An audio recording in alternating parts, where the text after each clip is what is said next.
Hi అండి, అందరికీ నమస్తే. వెల్కమ్ టు పిఎస్ఆర్ వంటిల్లు. నేను మీ రమాదేవిని. ఈరోజు నేను మీకు పండు మిరపకాయల నిలువ పచ్చడిని చాలా సింపుల్ అండ్ టేస్టీగా ఎలా చేసుకోవాలి అనేది ఈ వీడియోతో మీకు షేర్ చేస్తున్నాను.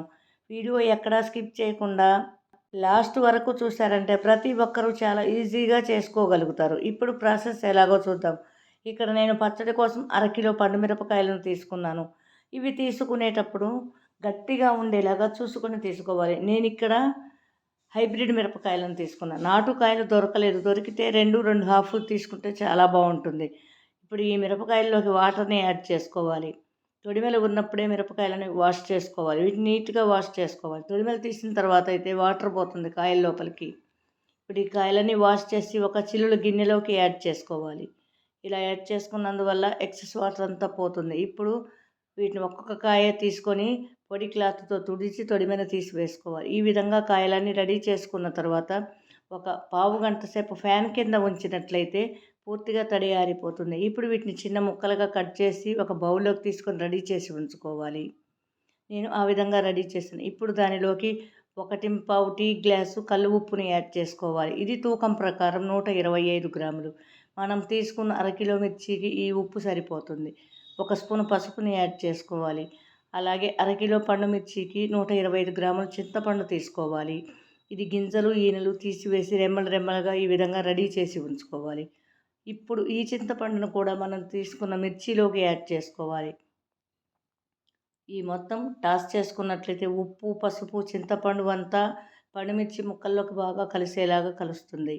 అంతా కలుపుకున్నట్లయితే మనకి ఉప్పు వల్ల మిర్చిలోని ఓటంతా బయటికి వచ్చి చింతపండు బాగా నానుతుంది. ఇలా బాగా అదిమి పెట్టి దానిపైన మూత ఉంచి 3 అవర్స్ వరకు ఊరనివ్వాలి. ఈలోగా మనము స్టవ్ పైన ఒక చిన్న బాణలి ఉంచి స్టవ్ ఆన్ చేసి ఫ్లేమ్ లోలోకి అడ్జస్ట్ చేసుకొని దానిలోకి 1 స్పూన్ మెంతులని యాడ్ చేసుకోవాలి.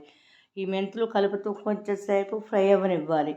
మెంతులు ఆవాలనేది ఎప్పుడైనా లో ఫ్లేమ్లోనే వేయించుకోవాలి. ఫ్లేమ్ హైలోకి ఉంటే చేదు వస్తాయి. ఇప్పుడు కొంచెం మెంతులు వేగినవి. దానిలోకి 2 స్పూన్లు ఆవాలని యాడ్ చేసుకోవాలి. ఈ మొత్తాన్ని కలుపుతూ డ్రైగానే ఫ్రై చేసుకోవాలి. ఆవాలు ఫాస్ట్గా వేగుతాయి, లేటుగా యాడ్ చేస్తున్నాము. అన్నీ వేగిన వీటిని ఒక ప్లేట్లోకి తీసుకొని చల్లారనివ్వాలి. చల్లారని ఈ మెంతులు ఆవాలని ఒక చిన్న మిక్సీ జార్లోకి యాడ్ చేసుకోవాలి. ఇప్పుడు ఈ మొత్తాన్ని మెత్తని పౌడర్లా మిక్సీ వేసుకోవాలి. మనకి మెంతి ఆవాల పొడి రెడీ అయింది. దీన్ని ఇలా ఉంచేసి ఈలోగా మనం మిర్చిని ఒకసారి చూసుకుందాం. ఒకసారి బాగా కలిపినట్లయితే చింతపండు అంతా మనకు బాగా నానింది. ఇప్పుడు దీనిలోకి మనం రెడీ చేసుకున్న మెంతి ఆవ పొడిని యాడ్ చేసుకొని ఒక్కసారి బాగా కలుపుకోవాలి. దానిలోకి 1 స్పూన్ ఆముదాన్ని యాడ్ చేసుకోవాలి. ఆముదము వేసుకున్నందువల్ల పచ్చడి సంవత్సరం వరకు ఎర్రగా ఉంటుంది, నల్లపడకుండా ఉంటుంది.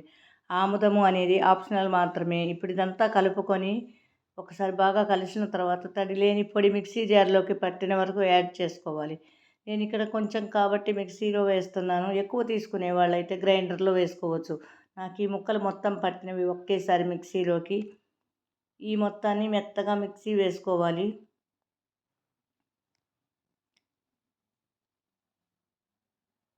చక్కగా పండుమిర్చి పచ్చడి రెడీ అయింది. దీన్ని ఒక బౌల్లోకి ట్రాన్స్ఫర్ చేసుకోవాలి. రెడీ చేసిన ఈ పచ్చడికి ఇప్పుడు తాలింపు కోసం ఒక చిన్న బాణలి స్టవ్ పైన ఉంచి స్టవ్ ఆన్ చేసి దానిలోకి 200 గ్రాముల ఆయిల్ని యాడ్ చేసుకోవాలి. ఇది 2 టీ గ్లాసులు అవుతుంది. ఈ ఆయిల్ హీట్ ఎక్కగానే దానిలోకి 1 స్పూన్ ఆవాలని యాడ్ చేసుకోవాలి. అలాగే 1 స్పూను జీలకర్రని యాడ్ చేసుకోవాలి. ఇప్పుడు ఇవి చెటపట మనగానే ఫ్రై అవ్వగానే స్టవ్ ఆపేసి దానిలోకి 1 పిడికెడు వెల్లుల్లి రెమ్మలను పొట్టు ఒలిచి యాడ్ చేసుకోవాలి. అలాగే 1 స్పూన్ వరకు ఇంగువని యాడ్ చేసుకోవాలి. ఈ ఇంగువ, వెల్లుల్లి రెమ్మలు స్టవ్ ఆపినా కూడా ఆయిల్లో ఉన్న వేడికే బాగా ఫ్రై అవుతాయి. ఈ మొత్తం చల్లారనివ్వాలి. చల్లారిన ఈ తాలింపు అంతా కూడా మనం రెడీ చేసుకున్న పచ్చడిలోకి ట్రాన్స్ఫర్ చేసుకోవాలి. నేను ఇక్కడ కొంచెం పచ్చడి తీసుకున్నాను కాబట్టి మొత్తానికి తాలింపు పెడుతున్నాను. ఎక్కువ చేసుకునే వాళ్ళైతే ఎప్పుడు కావాలంటే అప్పుడు కొంచెం పచ్చడి తీసుకొని తాలింపు వేసుకోవచ్చు. అంతా బాగా కలిసేలాగా కలుపుకోవాలి తాలింపు అంతా. ఎంతో టేస్టీ అయిన పండుమిర్చి పచ్చడి రెడీ అయింది. ఇది తడిలేని బౌల్లో ఉంచుకుంటే, తడిలేని పింగాణి జార్లో కానీ నిల్వ ఉంచుకుంటే 1 ఇయర్ పైన నిల్వ ఉంటుంది. ఇది రైస్లోకి, టిఫిన్ ఐటమ్స్లోకి చాలా బాగుంటుంది. మా రెసిపీ కనుక మీకు నచ్చినట్లయితే లైక్ చేయండి, షేర్ చేయండి, కామెంట్ చేయండి. Thank you for watching.